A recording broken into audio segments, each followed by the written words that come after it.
Welcome. That's so much better. Welcome. There's so many of you pouring into the waiting room. So I'm sorry if I'm distracted. I'm just letting everyone in. My name's Jacqui Lewis. I'm the clinical nutritionist at BN Multi, and most of you will be familiar with us. We are the multivitamin best in Australia, multivitamin company for weight loss surgery patients, and we often run events to help support our community through this crazy journey of after weight loss surgery. So we look for stories that resonate, obviously people who've had the same experience as you, and also those who from a professional level are bringing some value as well for the different issues and challenges, I suppose, we face throughout the journey. So tonight, I'm very lucky to have all the way from America at midnight, Tabitha Johnson. You may have listened to our podcast we did recently, which was very wonderful also. So Tabitha's kindly given up her time tonight to talk about leading up to Christmas, I suppose, but any time after weight loss surgery, the delicate topic of transference of addiction. And I'll just give you a little bit of background into Tabitha at the moment.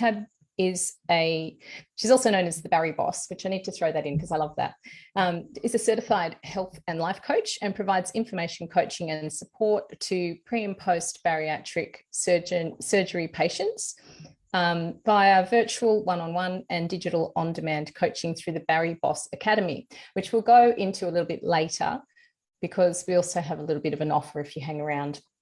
Being a licensed marriage and family therapist, as well as a clinical alcohol and drug abuse counsellor, and now a certified health and life coach, Tabitha offers a unique skill set as a coach. She also is a weight loss surgery patient. So Tabitha had her surgery 4 years ago and has sustained a 100-pound or more than 50 kilogram in our language weight loss. So welcome and thank you again. It's very late over there and I really appreciate your time tonight.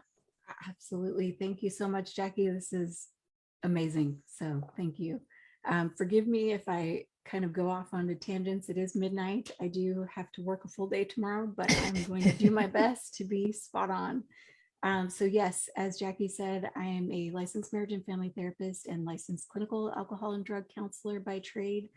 Started Bari-Boss almost 4 years ago, had my surgery. This coming January will be 5 years. I can't believe it. So, and really just wanted to share a little bit about transfer addiction. I know this is often a hot topic, especially with a lot of the clients that I work with. And obviously with just everything that we've all been experiencing in the world with COVID and just all the, the racial tensions and things like that, there's just been an increase in stress. And so I just thought this might be a timely topic, especially given the holidays that are coming up. And the holidays can sometimes be challenging for anyone, regardless if you've had surgery or not. So we just wanted to bring this topic to you all. So with that, I guess I'm going to jump in a little bit. So for those of you that maybe didn't hear the podcast, I kind of shared an interesting little nugget that happened to me post-op. One of the things, so kind of a little bit of background about me, I became basically a binge eater. So starting around age 7. Kind of experienced some trauma at that time in my life, didn't realize that that's what it was. Through many, many years of therapy, later on understood that I had experienced some childhood trauma. And for me, food was a way of coping. When I ended up having my surgery, it was initially not because I couldn't lose weight on my own. I had done that. I was in a car accident and it injured my back, and it was either between back surgery and weight loss surgery. So at that time I was on opioids, and every time I would work out, I would injure the back. And so it was just kind of this crazy cycle. So I ended up getting a consult and they approved me for the surgery. And so fast forward probably my first 90 days within being post-op, I recall that I was just dealing with some stressed out feelings. And I recall that I could not just go to what my drug of choice was food. And I immediately just got in the car, took a drive, and just kind of started to process a little bit. And I thought to myself, okay, I'm a therapist, so I know what I need to do to kind of work through this. And I recognize that folks that maybe aren't in the field might be struggling. And if I'm struggling and I have tools in my toolbox, what is sort of the general population feeling like as far as post-op feelings, all of those things that we navigate? So one of the things that I started to do, and just kind of randomly, I was buying pajamas. I would go to Target or the mall, and I would just pick up the softest, most cuddly pajamas that I could find. And they weren't expensive, maybe 20 bucks US dollars, 20 to 40, nothing crazy. And it was funny, I was having a conversation with one of my friends, and she said, Tab, you're looking for comfort. And I was like, oh, I didn't even recognize that I had sort of transferred this initial need for food to comfort through pajamas. So was I addicted to pajamas? No, but I share that as just kind of how we can start to see some of these behaviors crop up. Fortunately, I recognized right away that this could definitely become an issue if I were to just continue buying, because, you know, I had like 20 pairs at this point. Who needs that many pajamas? So that's kind of just a little insight into, you know, what does transfer addiction even look like? What is it exactly? So just kind of wanted to share that.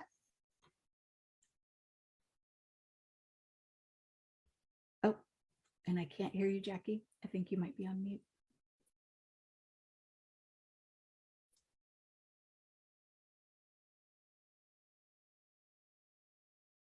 There we go.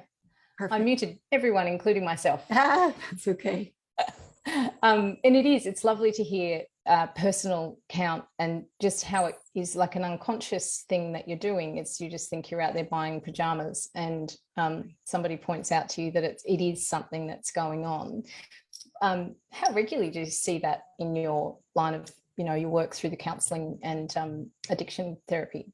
So great question. So I'm going to kind of separate a little bit. So my coaching business with Bari-Boss is just coaching. I don't do any therapy on that side of it. So I just kind of want to give a clear distinction between the two. And my counseling practice definitely have seen an increase in addiction, especially given COVID and all of the stressors you've had, at least, you know, in the States, especially when the schools were shut down. You know, you have parents working from home, trying to help their kids navigate online schooling, stuff like that. So the stress level increased. And I did start to notice that increase as well as on the coaching side. You know, some behaviors that might be concerning, not quite full-blown addiction, but definitely some things to point out. So whenever I'm working with a client where we start to notice that maybe some behaviors are starting to get a little bit out of control, I try to immediately grow our team, if you will. I'm not going to do counseling with these folks because I'm their coach. So I might refer them to a licensed professional in their area. You know, hey, you're experiencing this particular trauma, whether it was a death in the family or something like that. What we also were noticing with COVID is traumas that we thought we all had dealt with before in counseling started to creep up again during COVID. So some of those things became apparent. And so I would definitely kind of put a pin in that. Let's get you some help additionally outside of the coaching that I provide. That's a good distinction. Sure. Yes. It's different here. Yeah. Yes. Yeah. In the States, so we are governed typically by our state licensure. So I'm licensed as a marriage and family therapist here in Nevada, as well as in Arizona. And then I'm licensed as a clinical alcohol and drug counselor in Nevada. And then for coaching, currently there's no regulating body. So it's worldwide. I can work with people all over the world. But again, I have to make it very clear that I'm not acting as a counselor because I'm just within my state boundary for that, for those licenses. Yes. Thank you. Yeah. And so tell me a little bit about how this looks for different, you know, people that you see. And is it something you spot, or do they come to you and say, I feel like I'm picking up something else outside of or changing things around? Great question. So sometimes it's a little bit of both. Usually when I'm working with somebody from a coaching standpoint, I kind of want to identify what is their existing support system, because I want to know, okay, is it just me? Do you have a nutritionist or a dietitian? Are you still attached to your surgery center? Are you in counseling right now? Are you experiencing some major life changes as far as like a career change. If it's a female, are you growing your family? Have you recently had a death in your family? That type of thing. So I want to kind of know what I'm working with, so I understand the landscape, if we're good with just coaching, or do we need to bring in some additional folks. So sometimes, I've been working a lot lately with folks who are caregiving for ailing parents, whether they're living with them or they spend the bulk of their week caregiving for that individual. And that creates a lot of additional stress. So I always want to make sure, okay, how are you taking care of yourself? What is, the outside of your caretaking schedule look like? We might talk about, are we drinking? Especially for the folks in Las Vegas, are we gambling? What are some of the behaviors that we're noticing? And so sometimes it organically will come up in conversation. And sometimes they'll say, Tabitha, I just really feel like this is out of control. I've worked with some folks who definitely were still dealing with some binge eating. And so we decided to widen that team a little bit, get her into some counseling to work on the eating issues. And then I was working more on just kind of the landscape of post-op. How do we set up your day for success, and let the counselor really dig in on the binge eating? So that's kind of what I've noticed as of late. And you're obviously seeing a bit more of it with all the current world status. Yes. Yeah. A lot of folks, it was initially interesting. So when the pandemic started, a lot of people were telling me, Tabitha, I've been 3 years post-op, I've been doing great. And all of a sudden now I'm starting to gain weight. And so we're starting to look at, okay, well, what's shifted? Well, I'm working from home. I have access to my pantry. My kids are all home. I'm trying to, navigate 3 children on, laptops and making sure they're connected to their classes. My husband was just laid off, or, I'm a nurse in healthcare. I'm seeing all these COVID patients, like whatever their stressors were. And we would kind of pause and say, okay, let's look at where we're at right now. We're in the middle of a pandemic, and people would just kind of like light bulbs would go off, like, oh, I didn't even consider that. It's like, like that's a big shift, right? So even for myself, when the pandemic started, I was a clinical director in a local drug and alcohol inpatient facility. Talk about high stress. So I've got, patients that are living with us for anywhere from 30 to 90 days. I've got staff, who are also navigating some of their family members passing away from COVID. So there's just like heightened stress, and giving myself some grace and understanding, like, okay, Tab, this is not your typical job right now. Things that were already stressful have now been heightened tenfold, just given just the landscape of where we are in life. Just in the field and other experts who are talking about this, look at maintenance at this kind of point in time. If you're in lockdown, if you've got extra stresses, that sort of thing, don't necessarily expect that it's all going to roll out at 100% at the moment. But don't take your hand off the steering wheel. Totally. Sure. What sort of triggers are you finding that really sets off these behaviours, and what is it that people need to look at as far as healing this underlying need, right, I suppose, or addiction? Yeah, so I think it can vary for so many people. A lot of triggers that I see is just increased stress. And so we're always looking at, how are we taking care of ourselves? Like, what does self-care look like? Triggers can be relational. Am I having challenges with my spouse? Am I having challenges with my children? Job situations, am I in healthcare? Actually, every job sector has been impacted by the pandemic. So I think workers in general have been under a lot of stress. Rising costs in groceries.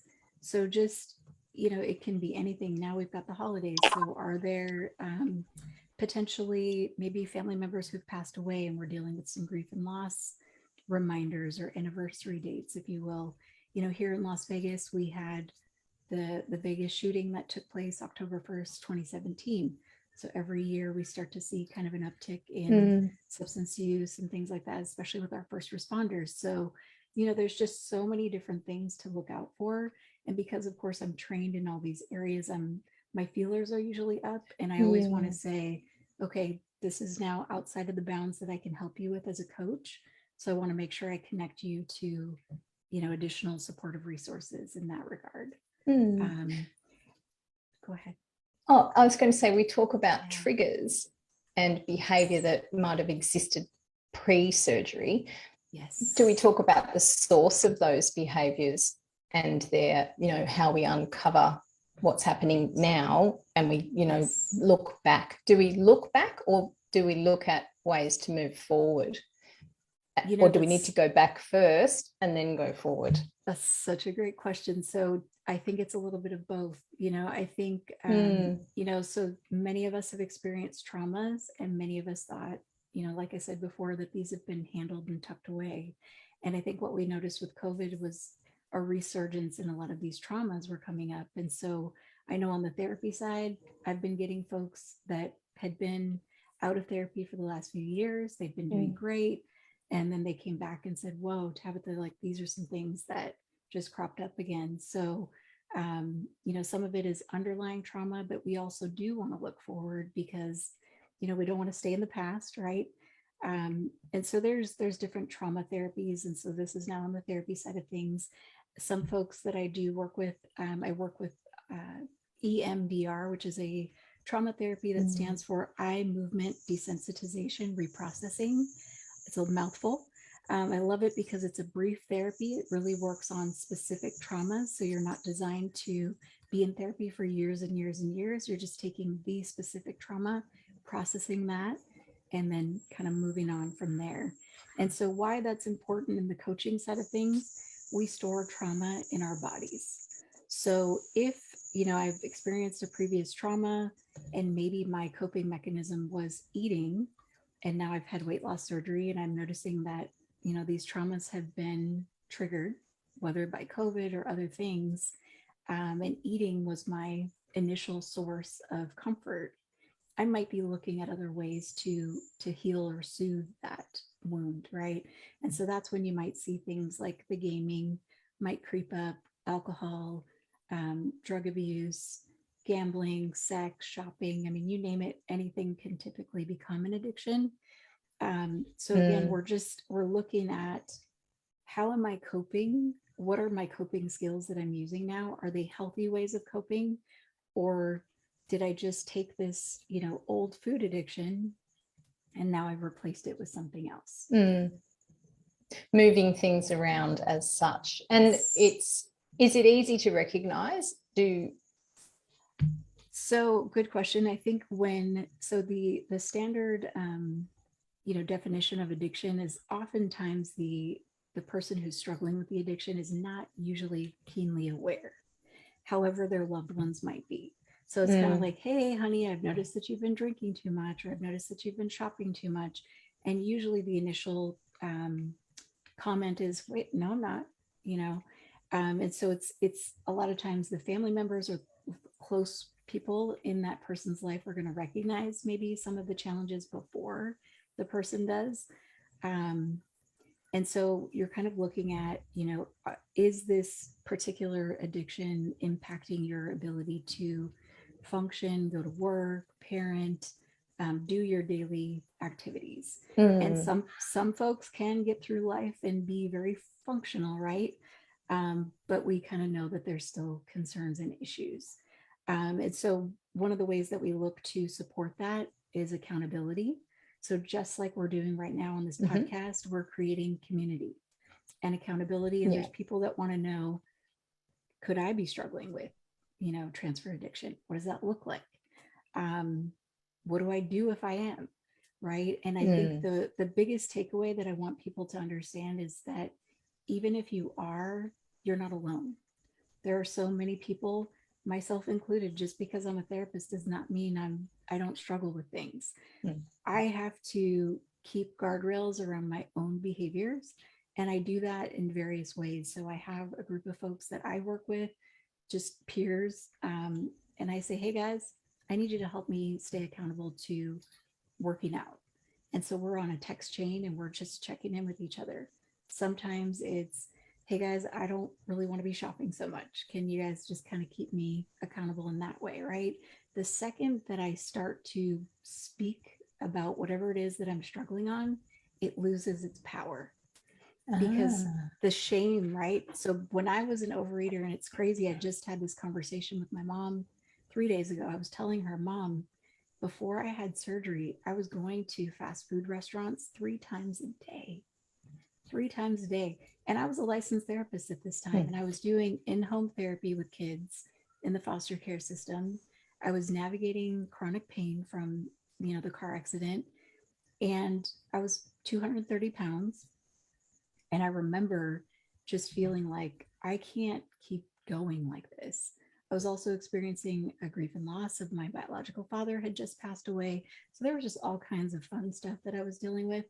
And for me, it was a very clear ritual. I knew exactly which restaurants I was going to go to, what time of day. It was very planned. And I don't think most people in my life knew that that's what I was navigating. And even my mom was kind of shocked, like, wow, I didn't realize it was that bad. And I said, yeah, Mom, like I started overeating at 7, but I was able to kind of hide it to some extent because, again, it's food, it's legal. Who's going to have an issue, right? But I was also overweight starting around age 7 and up.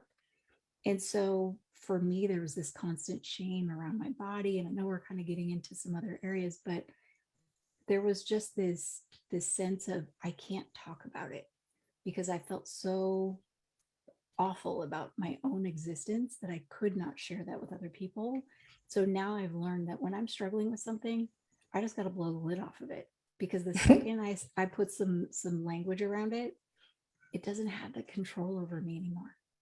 Right. So I kind of just want to encourage the folks that are listening, whatever you're dealing with right now, whether it's COVID stuff, work stuff, relational stuff, please talk to somebody, whether it's a coach, a pastor, a therapist, someone on here. Just put words around it, because that's really the first key to starting to get help. And do you think that, community is something that we're finding online now? Yes. Is that eliciting more sharing because it's not one-on-one in person divulging these deep, dark, shameful things that we do? Right. Social media has so many things that are positive and negative, but this, yes, I think is one thing, is where even in our group, we just see that there's so many people who are going through the same journey and they rebound on each other. And I think that's where we can use these groups and platform to play to our strengths and to get the help that we need. Because it does give you that anonymity or that one step back, and people will share a little bit more. I think that's something to leverage, and we encourage it in our group. It's like, put your struggles in or your questions and that sort of thing, and the community generally support each other, but we also come in and also offer that kind of evidence-based advice as well. And there's so many places to find it now if you're looking for that kind of thing. And if you don't find it in one group, you'll find it in another. So I encourage people also to keep looking, but also seeking professional. There's a lot of lay information you can take from a group, but I think nothing beats actually cutting to the chase and getting a professional to kind of steer you in the right direction, particularly if you do feel that it's getting out of hand.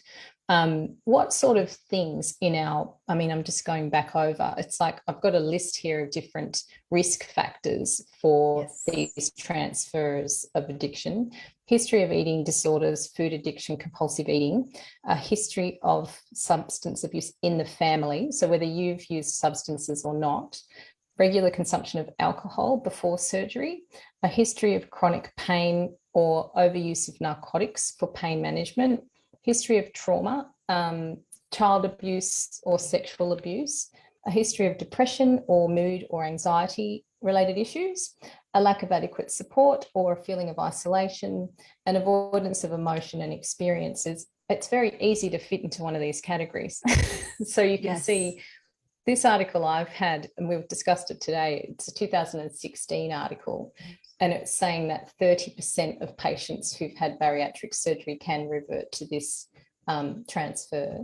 That's, it's not almost half, but it's it's more than a quarter. So it is Yes. something that I can see, and particularly from the turnout tonight and the interest in our event, it tells me that we're, you know, touching on something that is obviously affecting a range of different people. So how do we unpack that? And I guess what level of success do people have that they can beat that kind of tendency as well? Beautiful question. So I think, you know, first and foremost is making sure that you have a solid support system. And I think keeping that a mix of personal and professional. And even if you don't need therapy weekly, of course, as a therapist, I'm always going to encourage people to get into therapy at some point in their life, because I do see value in the actual the relationship between the therapist and the client. There's so much that happens in that relationship. So even if you have a therapist that you see once a month, once every few months, right? Because we're always changing, we're always experiencing life, right? And especially right now with all of the stressors. I mean, therapists, I get asked this all the time from clients, do you have a therapist? Heck yes, I do. Yeah. I could not do this work without my own team. So I'm not speaking into something that I don't do myself. I think that's, you know, making sure that you have safe people to talk to. So going back to the social media discussion, I think there's safe places on social media to have these conversations. And then I think there's places that, you know, your general live posts, you know, just being mindful of how vulnerable you want to be on those posts, because again, not everybody there is for the right reasons. Correct. You know, and I think in these enclosed communities, this is much more of a safer space, because of course there's, you know, people that just want to troll and say mean things and all of that. So, and also paying attention to, just because I see someone having success post-op in a certain way does not negate the own success that I'm having as well, right? Because we compare so often, and I'm guilty of this myself, you know, oh my gosh, they lost so much, or they're doing so much, and really bringing that focus back to what is my journey about? You know, who's in my corner? Do I have safe people? I'm going to throw in faith right now. So faith is a huge thing. Spirituality is a huge component. I end up working a lot with a lot of my clients, the folks that have some kind of a spiritual base. And I don't care if it's nature, if it's Buddhism, Catholicism, whatever that is, when there is some kind of a faith component, we have something to anchor to. And I think that is so important, especially right now. So again, don't care about the faith, what it is, but having some sense of faith can be extremely helpful. But just making sure that we are taking care of ourselves. Am I getting enough rest? Am I, you know, taking my vitamins? Am I doing my movement? You know, all of those things matter. Sleep matters. You know, if I'm running on very little sleep, I'm probably not always going to make the best decisions, right? So just, correct, you know, where can I cut out stress from my life? We're in charge of our own schedules, right? Many of us. So if there's areas of my life that I feel like, you know, I need to pull back from, maybe I need to start saying no to some things, setting some boundaries. So I'm just kind of giving some ideas as where do I even start to make some change? And I think, you know, those are some key That's ways. A good question. I think that's exactly where some people end up. Yes. It gets so big that we don't know where to start, and it's easy to feel beaten. And you're saying, you know, we don't want to talk about it too much, but it's like, where do you start? It's tiny little things. And I think tiny little things that all add up to be one big thing at the end.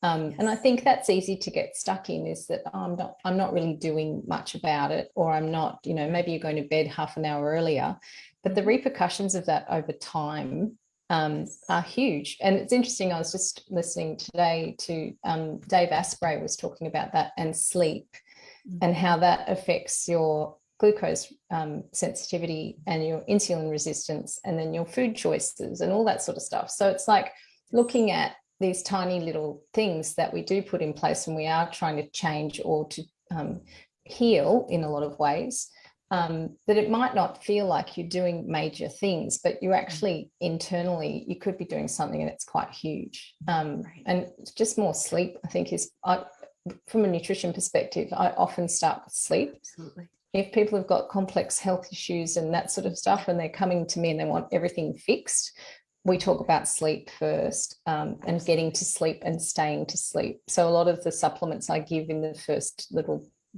part of the journey are also about going to sleep and staying that way. So it's those that it does feel like it's not a major deal, but you know, people could be turning their lives around and not really be aware of it. So it's like sticking with these ideas and trying them out. Yes. And I think, you know, just because, you know, many of us may fall into these risk categories does not necessarily mean we're doomed. I think it's just making sure we're aware, right? Yes. And so I've worked with a lot of folks in the coaching space that are in recovery from substances. So we talk about what worked for you over here, and can you apply some of that in the health space as far as managing those behaviors. And let's take the same kind of support that you used in recovery from substances with food. You know, and so there's various groups. There's Overeaters Anonymous, there's Celebrate Recovery, you know, just different groups that exist worldwide where you can begin to have community and support. So again, that you're not doing this by yourself. Yeah, that's the key too, isn't it? Yeah. I was going to make a point about getting support. I was also going to ask you, is there a time frame that you see this transference start to occur, or is it random? That's a really good question. Are we all in our best behavior for this first 12 months, and then we sort of start to see things kind of go off that firm, straight and narrow path?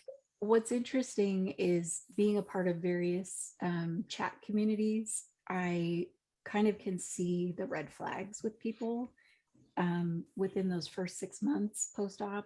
So if I'm seeing questions like, when can I have a drink? Or when can I go do XYZ, right? That kind of tells me their thought process is still in that pre-op mindset of, okay, right now I'm restricting myself from something, but I know that there's going to be an end to this. So when can I do that? And I think we want to try to give ourselves as much time as possible. So following the guidelines that your surgeon has given you as far as alcohol and things like that to abstain from, following that as best you can, just because you're going to be more successful if we do what the medical professionals tell us to do. Because again, like, I'm guilty of this myself, you know, having done pretty much every diet under the sun, I knew how to cheat the system. I knew when I could eat a little bit too much, like, oh, okay, today's weigh-in day. Guess where I'm going right after I weigh. So if I know that about myself, I have to put parameters around it again. And for me, the way that I do that is to make sure I've got people in the know of my bad habits so that they can check me.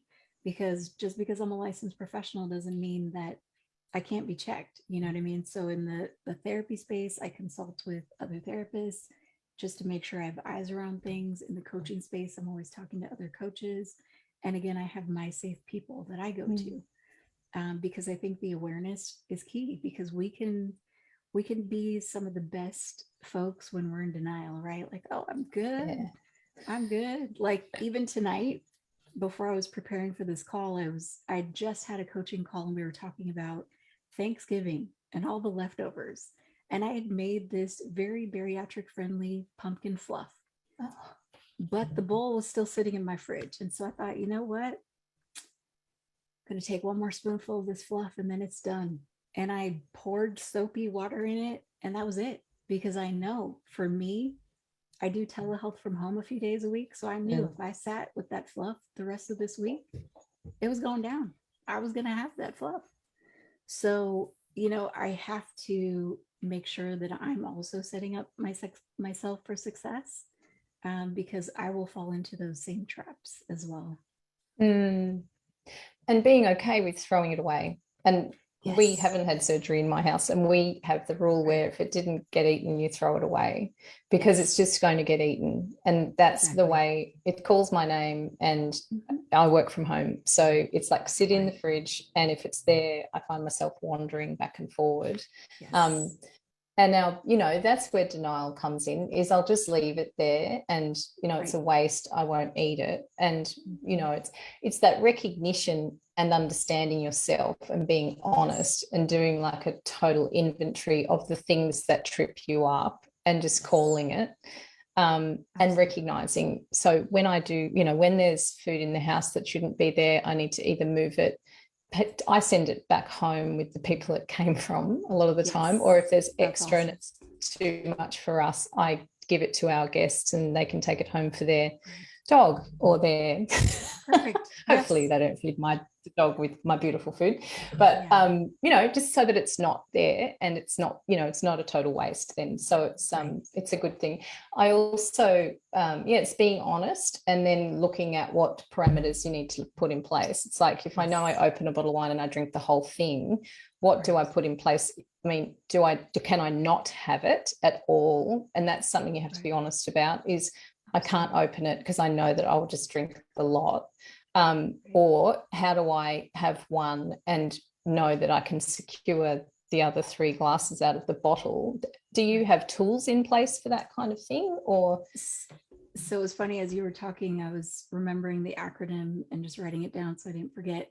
So in the recovery world, there's an acronym called HALT: hungry, angry, lonely, tired. I threw an S on it for stress. So HALTs, either one is great. So before we decide to do whatever behavior we're about to do, even just pause and ask, am I hungry, angry, lonely, or tired? And do I need to tend to one of those things? Because am I eating because I'm really hungry, or am I stressed out? Am I shopping because I really need that thing? Or am I just pissed off? I had a bad day at work today, and gosh darn it, I deserve this new bag or new shoes or whatever. And again, I'm not demonizing the activities. It's what's the intent behind it? Where, and also who am I in the moment when I'm engaging in that activity? Like, what am I bringing to the table? Am I bringing somebody who's stressed out and maybe needs to take a minute? Do I need to go take a walk instead? Should I hop on a Peloton or, call a friend or whatever that looks like, but take some time to just check in with yourself. These activities and addiction are linked with the dopamine. So food becomes a dopamine pathway, and it's like a reward system. So the way that food is put together in our society, in a lot of ways, the junk food, is that the people who formulate these great foods put in enough sugar and enough fat that it does do these things to your brain that you go, oh, that was so good, I need some more of that. So we talk about low dopamine states where people have to boost their dopamine to, keep feeling the goodness. And we talk about addiction being related to that. When we're trying to stop these behaviors like gambling or drinking or whatever it is that give us that quick short-term reward, are there other things that we can put in their place that give us that same chemical satisfaction? Great question. And I think one of the things that is super helpful is exercise. So I was a runner before surgery, and I'd done a few half marathons. I'm not fast by any means, but for me, running became my therapy.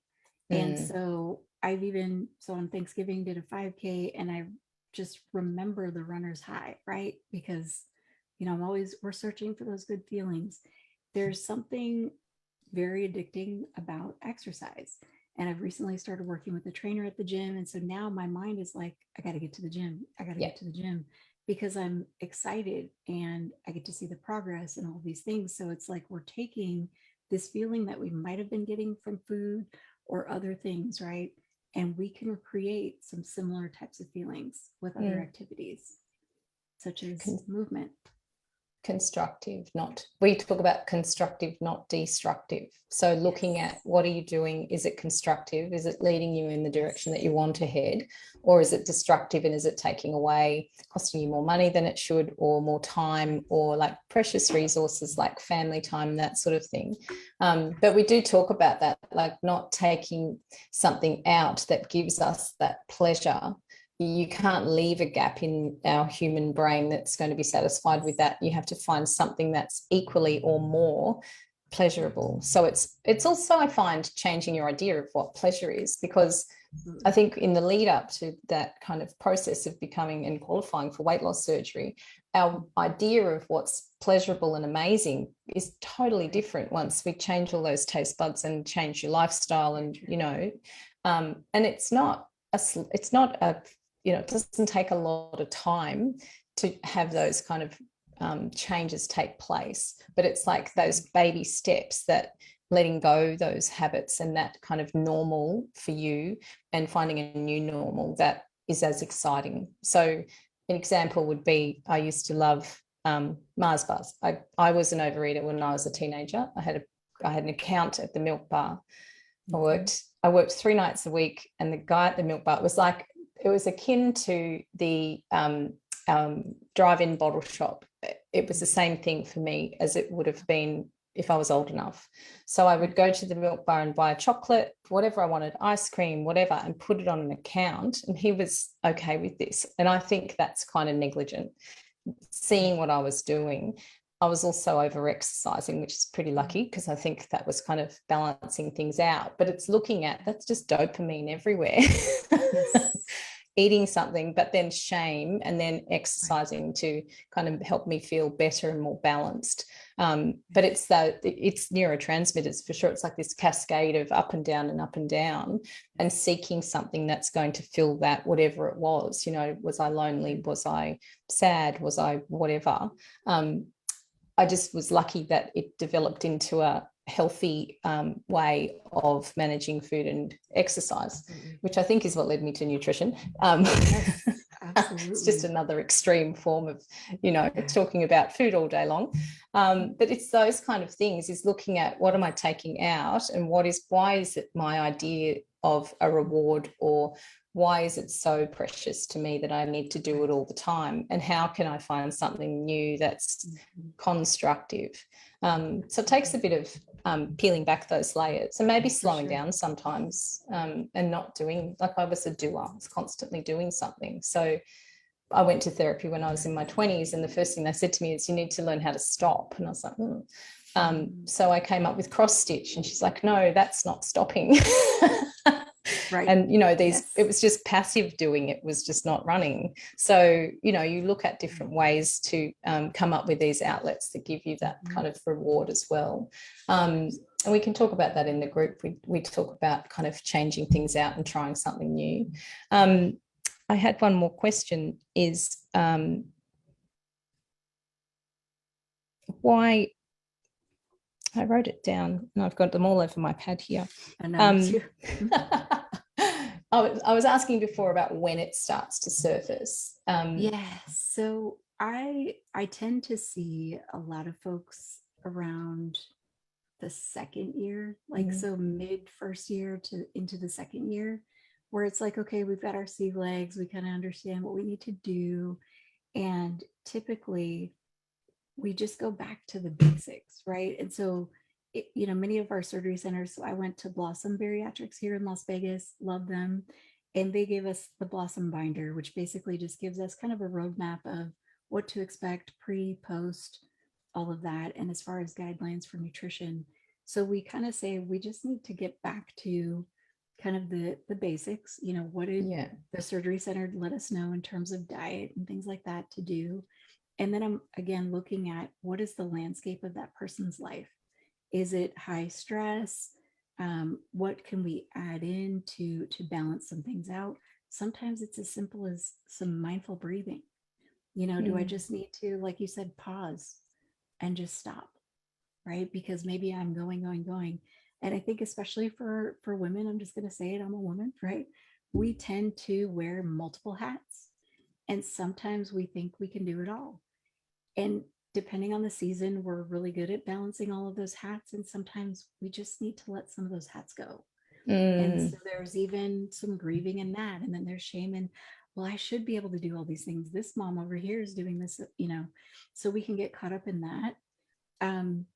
But again, what I noticed lately, especially working in the pandemic is just a lot of folks saying, you know, these are some of the old habits I used to have before surgery, and I'm noticing them come back.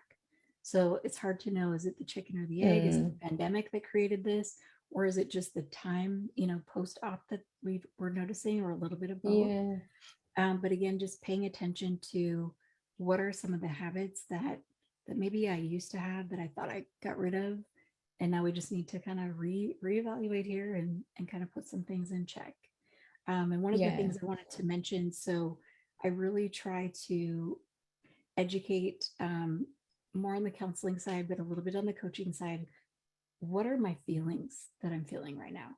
Because sometimes, again, it's just a feeling. And so my son and I wrote a book together called Tabby Gets Her Feelings Out. And it's about this fictional character. She's a cat and she overeats. And so she really just started to learn about her basic feelings: happy, mad, sad, scared. And it was kind of a little bit of a loose story based on my own experience overeating. And so I'm really trying to teach my own kids how to navigate their emotions so that they don't become emotional eaters like their mom. Because if I just had some language around my feelings back then, I might not have had to have gone to the food. But that just wasn't something that I was accustomed to or understood. So just creating some normalcy around feelings, right? Just That's amazing. the basic things that we think about. So, and great to be able to pass that on. I think you're right. This next generation of kids have that. They're given that at school now, more tools to talk about, you know, stop it, I don't like it, you know, those kind of things. Like when my son was in primary school, that was kind of the first thing, was if someone's doing something and you don't like it, you say, stop it, I don't like it. So it's like they start to give them the language so early, and we just didn't have that. We just went, we just got the get on with it, and time will heal, and just keep on going. And and also, you know, that kids are resilient, and, you know, all sorts of things happen in kids' lives, and a lot of it, the adults around them are saying, well, kids are resilient. So they never really looked at how they access that from a child's perspective, and what that leaves that child with that's not processed. Now we have art and play therapy, and we know how to access the psyche of a child so that they heal there and then, and they don't carry all of this, you know, all the way through and end up at 40 going, oh, what's happened here? And then start to unpack that big bag. I think parents now, a lot of us are able to find that support, and certainly the schools are doing a lot of, you know, a better job of helping kids to access that language early on. It can be used against you, so you got to watch that. So true. You're making me sad now. I'm like, oh, okay. You're asking me to clean, you know, if they're using it when you're asking them to clean the room, it's just not okay. But it's great that they have a voice, and they'll be the leaders of the future. So it's exactly that. And it's, I guess, taking an inventory and being honest with yourself and noticing. Or do we rely on family to bring it up, or is that often something that's shunned? Is it more like the family are presenting it, going, I notice you're doing more shopping, or I notice you're doing more drinking? Is it just another, you know, does that person then feel like they've firstly being nagged, secondly, they've failed again because they're doing something that they maybe shouldn't be? Or do we use that as the kind of honest inventory that we're doing and going, gosh, the person who's the closest to me is bringing this up. Maybe they've got a point, instead of saying no to it. What is your experience with that? So I think it's a little bit of both, right? Because I want to be self-aware enough to know if I'm falling into some red flag behaviors, but I also need to, what I typically will tell people is, do I have permission to speak freely about what I'm noticing? And so if you're a family member and you're noticing that, and you don't want to get, you know, a bunch of negative repercussions for those comments, just simply saying, do I have permission to notice or to comment about what I'm noticing? But again, taking ownership of my own behavior, to know enough if I'm getting into sort of the red zone. And many of us know what those things are, right? If we're honest, like, yeah, these are the things that I used to do pre-surgery. So I'm skating close to the line, right? So again, for me, the pumpkin fluff, that was going to be a red zone if I left that in the fridge. Right. Because just because I've had surgery does not mean I don't still struggle with wanting to overeat. So what I tell folks often is, if it's in front of me, that's a mental game, but I don't crave it like I used to. So it's still something that I have to actively be working on, and not cured by any means. It's a day by day struggle that I go through. I'm just speaking for myself. So I do think there's a little bit of ownership on both sides. I think communication with people pre-op to have those discussions about transfer addiction. I think, just making sure that the parties that you want to be aware of the surgery, that there's some trust around that. So we already know, like, hey, I kind of want you to check me if you notice these things. Or maybe the family's not the safe option. Maybe it's another friend who decided to have surgery, and you're going to hold each other accountable. So as long as you have safe people, because family can be dicey depending on the family, right? But I do think that typically the folks closest to us are going to be the ones that shine the light, sometimes before we do, unless we're very self-aware, if that makes sense. Yeah, that does. Thank you. And I guess down the track, I look at also like craving as opposed to addiction.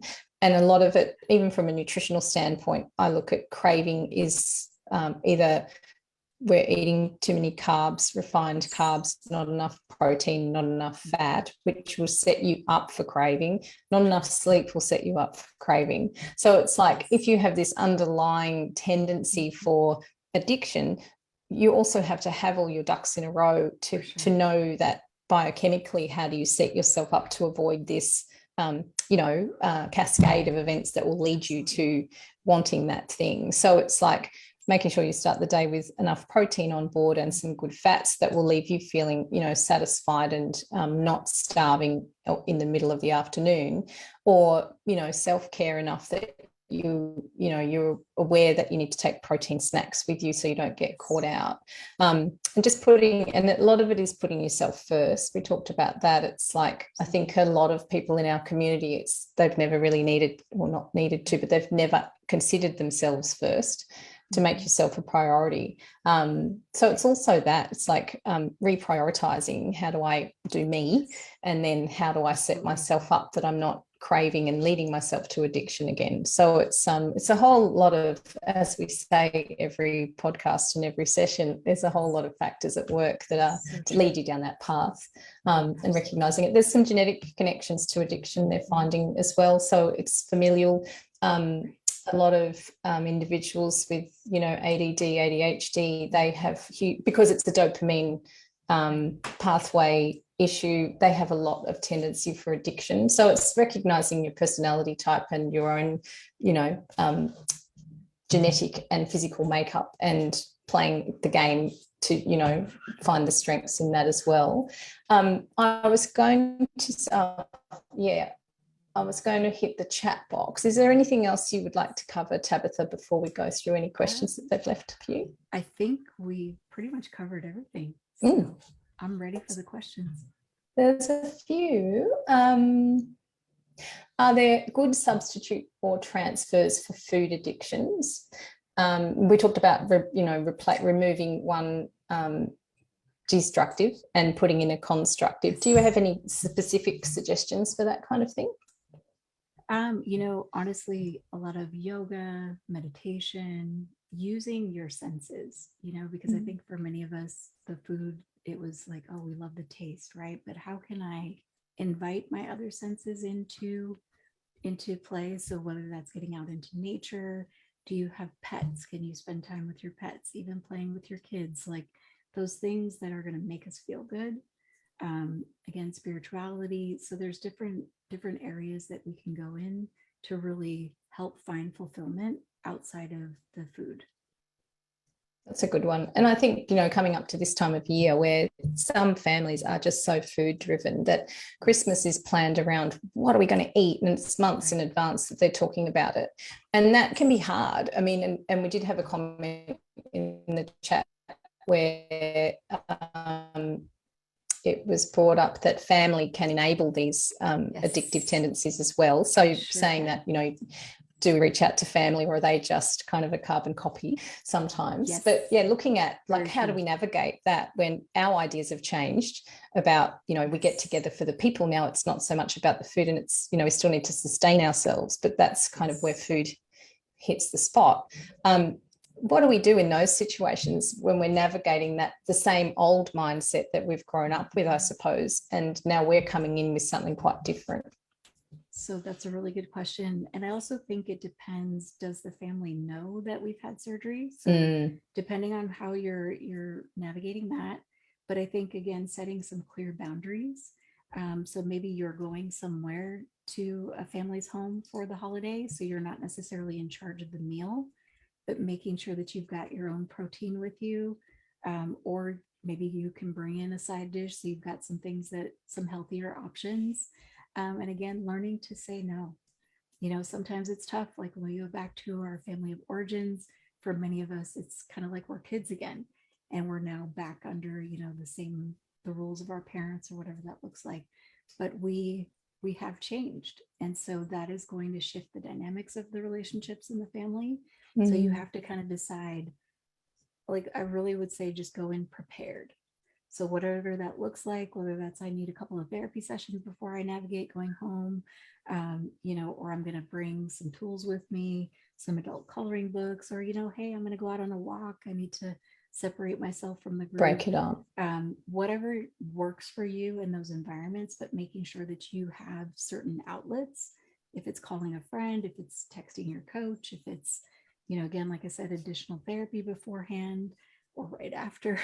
You know, there's just different things to keep yourself sane during the holidays, because they can be challenging. You know, and for me this year for Thanksgiving, I really tried to, instead of the food, and again, I'm almost 5 years post-op, I wanted to create memories. And so I was really taking a lot of pictures. This is the first time we'd gotten all together in 2 years. So my parents were here. I was taking pictures of my kids with the grandparents. And so for me, that was more fulfilling than just the food. I really wasn't too worried about absolutely. the food. So creating those memories. And again, not everybody has a safe family to go back to. So I want to be mindful of that. But just whatever you need to create some boundaries around it. And some, that's an interesting one this year, because it is the first year that we may have we're still towing the line at the moment. Access to, you know, friends and family from other states where we don't even have a border open yet. We can't speak of it just this minute, but it is that. And I wonder if it's practice this year is that we make it about the connections and, you know, go a bit easier on the food. And it's that mindful kind of gratitude that we bring to the environment as well. Some of it's communication. It's like people will, particularly family, I see it myself. I'm from a different state than I live in now. And when I go back there, I speak slightly differently. It's really quite interesting how being around family you just fall straight into it. So I think it's also good to kind of make things, if you are open about the fact that you've had surgery, it's important that you communicate the new you, particularly to family, because I don't know about you, but I'm nearly 50 and people still see me. I was the youngest and I'm still the youngest. And they treat you that way.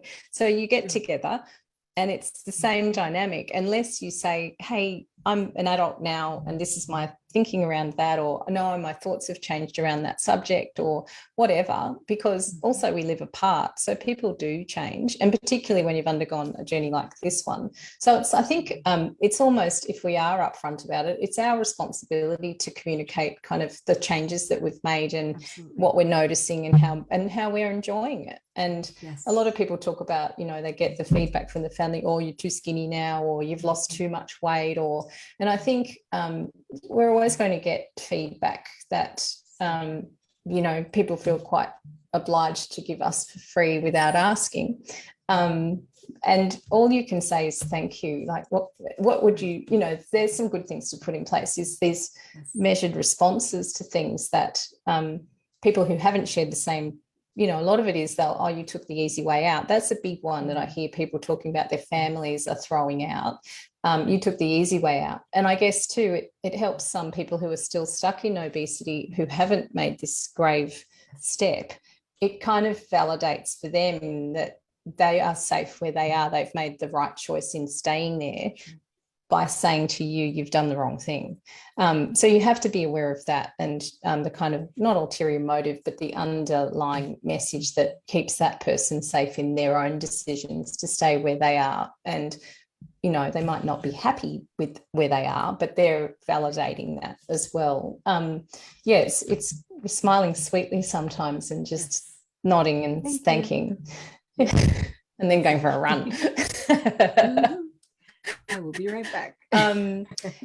Exactly. And oh yeah, that's when you do your PB, isn't it? Yes. I have one question from Maria. What if you have a new addiction and no one, including yourself, have recognized it, as the weight is so far staying off? So it's almost like it's an undercover. And I guess too, it's that we're looking at the outcome of it as weight gain. Are there any other outcomes, would be my first thing, to, you know, not just make it about the fact that this addiction exists, but it's okay because I'm not getting heavy.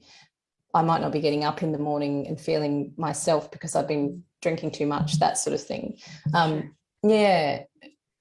Are they asking if it's like a particular type of food that maybe they're having too much of too often?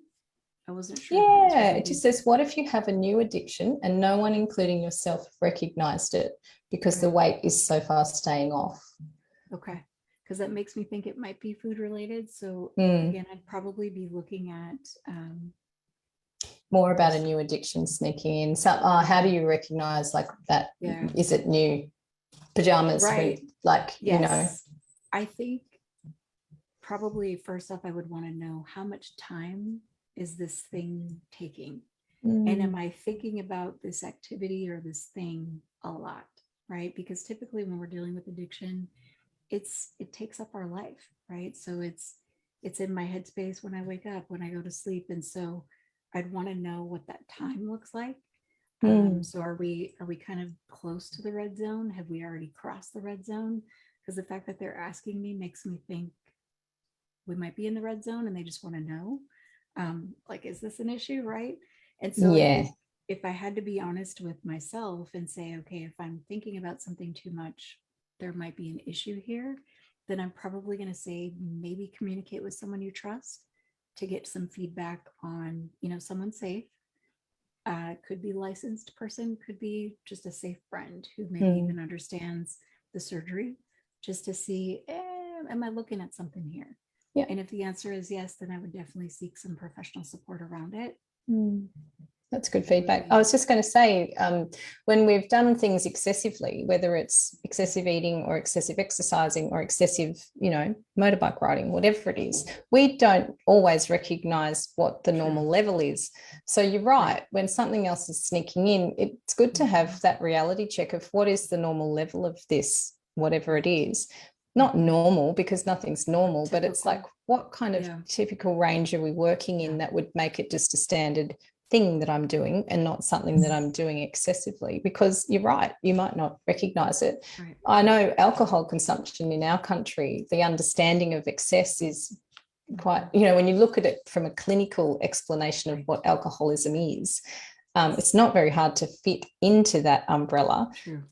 Whether it's you don't drink for 3 months and then you have a binge, that can be alcoholism. It's either none or 100, or it's, you know, a little bit every day, but it's only 1 glass, and that equates to, you know, you have 7 drinks a week, then that's, you know, it can be classed as the regularity of it is addiction. So, and we can justify it. We can go, well, I'm only having 1. It's only every weeknight and I have the weekends off, or the other way around. But it's like, how does that look, and what are our understood as an excessive? You're doing it excessively. Yeah. And looking at, I mean, if you look up the definition of alcoholism, it's very, you know, I think we undervalue how many people fit in that umbrella and whether they're functioning. You don't have to be, you know, unable to work and unable to, you know, hold down a job, you can still be that person who gets up and does everything they need to, but still have that going on.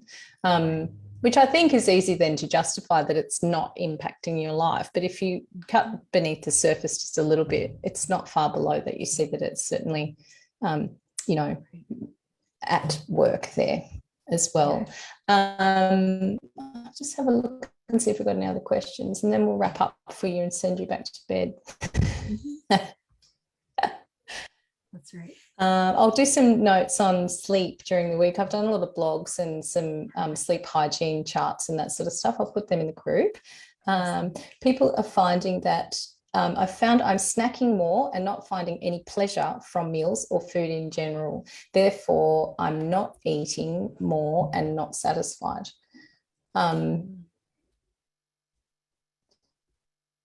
Snacking more and not finding any pleasure. So more like the constant grazing effect, that sounds like to me, not necessarily sitting for a full meal 3 times a day. That can sneak up, you know, pretty quickly as well, looking at the grazing effect.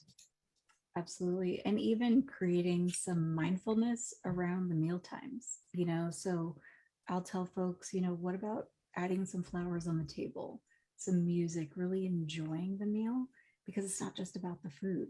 It's the conversation at the table, it's the music, it's the table settings, like really creating some ambiance around it. Because I can tell you, for me, before surgery, I didn't care about none of that. Just give me the food.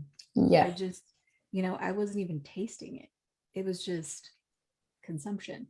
And so I think creating an experience around that, I'd also even challenge maybe even trying some new recipes, some things that you might want to enjoy, some new spices. And then I'd probably limit the grazing so that you can really enjoy the actual meal. Ritual is a big part of connection for humans, and I think it's when going out for a meal, is you have a shower, you get dressed, you put on something nice, you do your hair and makeup, you know, that's the process, and you might end up, you know, hardly anybody sees you, you wear your best shoes, nobody notices but you. It's about you, and it's about, you know, doing those kind of things. And I think if COVID's taught me anything, it's like you might not get to wear these shoes for a while. So at any opportunity, get your best gear out. Yes.